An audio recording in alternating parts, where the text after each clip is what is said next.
السلام علیکم ناظرین، پروگرام آج پاکستان کے ساتھ 3 شرطیں جی ہاں عمران خان کے سامنے رکھی گئی ہیں اور پاک فوج پر بجلیاں گر گئی۔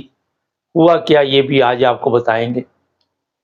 ایک اور چیز بڑی دلچسپ ہے کہ 22 تاریخ کو اس مہینے کی عمران خان کا کیس سنا جائے گا، اس پر بھی بات کریں گے۔ سب سے پہلے میں بتاتا ہوں 3 ایسی شرطیں رکھی گئی ہیں جس کا عمران خان نے انکار کر دیا۔ ہمارے جو طاقتور حلقی ہے جرنیل ہے ظاہر ہے انہوں نے عمران خان کو اس وقت قید خانے میں ڈالا ہوا ہے۔ عدالتیں تو ایک بہانہ ہے، اور جو شرطیں رکھی گئی ہیں وہ یہ ہے کہ اگر آپ نے پاکستان میں رہنا تو ہمیشہ کے لیے سیاست سے کنارہ کشی کر لیں۔ آپ کا سیاست سے کوئی لین دین نہیں ہوگا، نہ آپ کبھی میڈیا پہ آ کے سیاست کی بات کریں گے، نہ پاکستان کی بات کریں گے، نہ آپ پاکستان کے طاقتور حلقوں کے خلاف کوئی ایسی بات کریں گے کہ جس سے ہمارے جذبات مجروح ہوں، لوگوں میں کوئی عقل آ جائے، ایسی کوئی بات نہیں کریں گے۔ اس کا مختصر میں آپ کو بتا دیتا ہوں کہ جس سے لوگوں میں شعور یا عقل آئے۔ اور آپ کو پتا ہے پاکستان میں سچ بولنا، شعور، عقل کی بات کرنا جرم، سنگین جرم۔ آپ نے اگر سچ بولا آپ دہشت گرد، آپ غدار، آپ سوچ نہیں سکتے کہ آپ کو کن الزامات کا سامنا کرنا پڑے گا، اور اٹھا کے لے جائیں گے۔ بعد میں آپ کے گھر لے آ کے سوشل میڈیا پہ شور ڈالتے رہے، روتے رہے، چلاتے رہے بچے۔ یہ عمران ریاض کی مثال بھی دیکھ لیں، کوئی آپ یہ نہیں سنے گا۔ پاکستان میں ایسے واقعات ہو رہے ہیں کہ چھوٹے چھوٹے بچوں کو اٹھا کے لے جاتے 13 14 سال کے، اور تشدد کرتے ہیں۔ پھر ان کے گھر میں جو چیزیں ہوتی ہیں، کسی کا لیپ ٹاپ توڑ دیتے یا کسی کا ٹی وی توڑ دیتے۔ کل بھی ایک بچہ سوشل میڈیا پہ بیچارہ اپنی داستان بیان کر رہا تھا، کوشش کرے کہ کسی وقت اس کی بات سنیں۔ دوسرا یہ ایک اس کے سامنے عمران خان کے رکھا گیا کہ آپ کسی دوسرے ملک چلے جائیں، انگلینڈ یہ ظاہر ہے، اور کہیں کہ میں علاج کے لیے جا رہا ہوں۔ اور آپ کو پتا ہے کہ پہلے ایک بندہ یہاں پہ علاج کروانے آیا ہوا ہے جو ابھی تک ٹھیک نہیں ہوا، تو اب یہ آفر اس کو بھی کی جا رہی ہے۔ یہ جو آیا ہوا ہے یہ تو خود آیا ہوا ہے نا، یہ تو بیماری کا بہانہ بنا کے آیا ہوا ہے، لیکن یہ ایک اور اس کو عمران خان کو آفر کی گئی ہے۔ اور پھر تیسری سنیں ذرا، جو بڑی اہم ہے، بڑی دلچسپ ہے۔ تیسری یہ ہے کہ اگر آپ یہ دونوں باتیں نہیں مانتے تو پھر جیل میں ساری زندگی آپ کو یہیں رہنا ہوگا۔ عدالت کہے کہ اس کو کسی دوسری جیل میں لے آؤ، مگر آپ کو اٹک جیل میں ہی ہم رکھیں گے، اور وہاں پہ آپ کے ساتھ ہم وہ کچھ کریں گے کہ آپ کو توڑنے کی کوشش کریں گے۔ قید تنہائی میں رکھا ہوا، کوئی چیز نہیں وہاں پہ، ایک بیڈ ہے اور سارا دن وہاں گزارنا۔ آپ اندازہ لگائیں کہ انسانی حقوق کا ہم خیال رکھ رہے ہیں، ہم اسلامی تعلیمات کے مطابق چل رہے ہیں، ہم قرآن پاک کی تعلیمات کے مطابق چل رہے ہیں۔ یہ ہیں وہ منافقین جن کو نہ تو قرآن کا پتہ ہے، نہ اسلام کا پتہ ہے، نہ اخلاقیات کا پتہ ہے، کسی چیز کا نہیں پتہ ان کو۔ انسانی حقوق، جی آج کل جس طرح پاکستان میں وہاں پہ جنازے اٹھ رہے ہیں انسانی حقوق کے، ابھی تک میں حیران ہوں کہ انٹرنیشنل لیول پہ کیوں نہیں ان سے پوچھا جا رہا۔ صرف بیانات دینے یو این او کی طرف سے یہ میرا خیال ہے کہ کافی نہیں ہے۔ یورپین یونین کو ایکشن لینا چاہیے۔ زبانی باتوں والے یہ لوگ نہیں ہیں۔ اچھا جی، اب عمران خان نے یہ دو جو شرطیں تھی ان سے انکار کر دیا، آپ جیل میں رہے گا، مگر ہمارے جو خیالات ہیں لوگوں کے بھی اور میرے بھی کہ یہ پہلے عوام کو اب ٹھنڈا کر رہے ہیں۔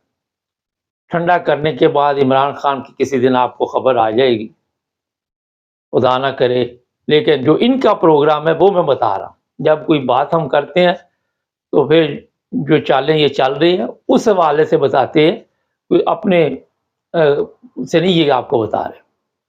عمران خان پھر جب یہ خبر آئے گی پھر ہم گولی کا استعمال بھی کریں گے، ڈائریکٹ گولی، 100 200 400 500 ہمیں 1000 10,000 اڑانے پڑے، اور پہلے بھی تو مرے ہوئے ہی ہو نا، کیڑے مکوڑے ہو، روز تیل کی قیمتیں بڑھتی ہے، یہی طریقہ ہوتا ہے نا۔ وہ جی نگران گورنمنٹ آئے گی، میں نے آپ کو کہا تھا کہ جو جا رہے ہیں ان سے بڑے حرام خور آ رہے ہیں، جاؤ میرے پروگرام دیکھ لو۔ آپ کے لیے کوئی کبھی یہاں کوئی اچھی خبر نہیں ملے گی اس ملک میں۔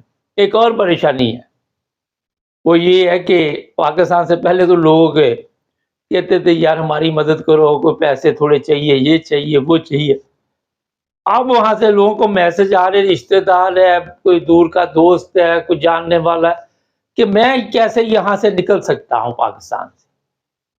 پاکستان سے میں کیسے نکلوں اپنے بیوی بچوں کو لے کر؟ یہاں پر تو زندگی جو ہے جہنم بن چکی ہے۔ یہ ہے اس وقت سب سے بڑا جو پاکستان کے لوگ پاکستان میں رہتے ہیں ان کا مسئلہ۔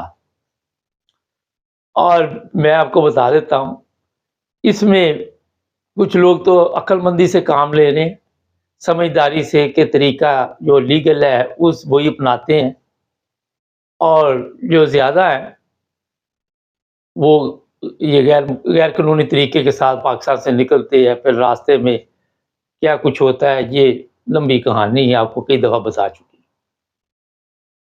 ابھی یہ پٹرول اور مہنگا کریں گے، آپ کے خیال میں یہ پہلا ابھی آپ کو انہوں نے سرپرائز دیا، آہستہ آہستہ اور مہنگا کر۔ اچھا مزے کی بات سن لیں، میرا خیال ہے کہ کل بلوچستان کے جو وزیر اعلیٰ ہے ان کا بھی نام سامنے آ گیا، اور وہ بھی ایک مجرم ہمارے پاس موجود ہے کہ اس نے پتہ نہیں کتنی زمین ہے جس پہ ناجائز قبضہ کیا ہوا ہے۔ میں نے آپ کو کہا تھا کہ ان کو کلین بندہ نہیں ملے گا، مجرم ملیں گے، کیونکہ یہ خود مجرم ہے۔ یہ پاک صاحب بندے کو کبھی بھی وزارت نہیں دیں گے۔ جہاں جہاں آپ دیکھیں گے وزارت مل رہی ہے، جن لوگوں کو کابینہ میں شامل کیا جائے گا ان سب پر کیس ہوں گے، ان کو لالچ دیا جائے گا، آپ کی کیس ختم ہو جائیں گے۔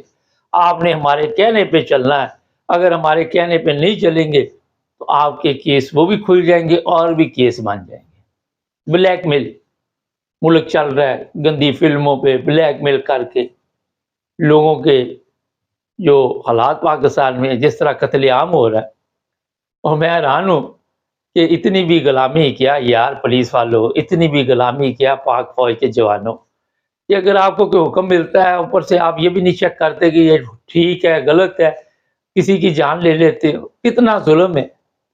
پی ٹی آئی کے جھنڈا جی پاک فوج اور جوان سامنے آ گئے، اور انہوں نے کہا ہم نے یہ جھنڈا جو ہے وہ لہرانا ہے۔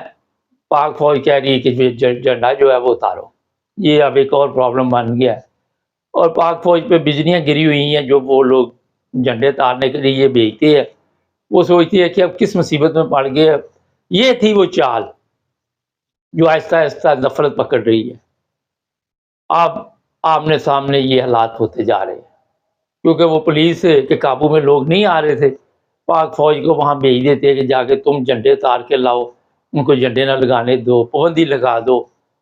تو جناب یہ میں آپ کو کئی دن سے کہہ رہا تھا کہ یہ سازش ایک خطرناک ہے، عوام میں اور فوج میں آپس میں آمنے سامنے کرنا اور ایک دوسرے کے خلاف نفرت پیدا کرنا۔ اب آپ بتائیں کس طرح لوگ فوج سے محبت کریں گے؟ تو ایک جھنڈا اتارنے کے لیے آپ پاک فوج بھیج رہے ہو، یہ لڑنے کے لیے ہمارے دشمن کے لیے ہم نے تیار کی ہوئی ہے، آپ اسے اپنے لوگوں پہ جھنڈے اتارنے کے لیے دستے بھیج رہے ہو، بعد میں میرا ٹینک شینک لے کے بھی نکلیں گے کہ اپنے لوگوں پہ حملے کرے۔ خدا کا خوف کرو۔ آج بھی میں اپنے جرنیلوں کو بڑے ادب سے، جو میرا طریقہ ہوتا ہے، ان کو میں یہ کہتا ہوں کہ یار دنیا سے سیکھ لو، کچھ نہ کرو ظلم۔ آپ دیکھ لیں کتنے لوگوں نے آج تک عوام پہ ظلم کیا، کیا ہوا؟ عوام آج انہیں ذلت اور رسوائی کے ساتھ یاد کرتی ہے۔ کیوں نہیں سبق آپ لوگ حاصل کرتے؟ کیوں نہیں عوام کے ساتھ مل کر چلتے، عوام کے جذبات کا خیال رکھتے؟ عوام جو کہتی وہ کیوں نہیں کرتے آپ؟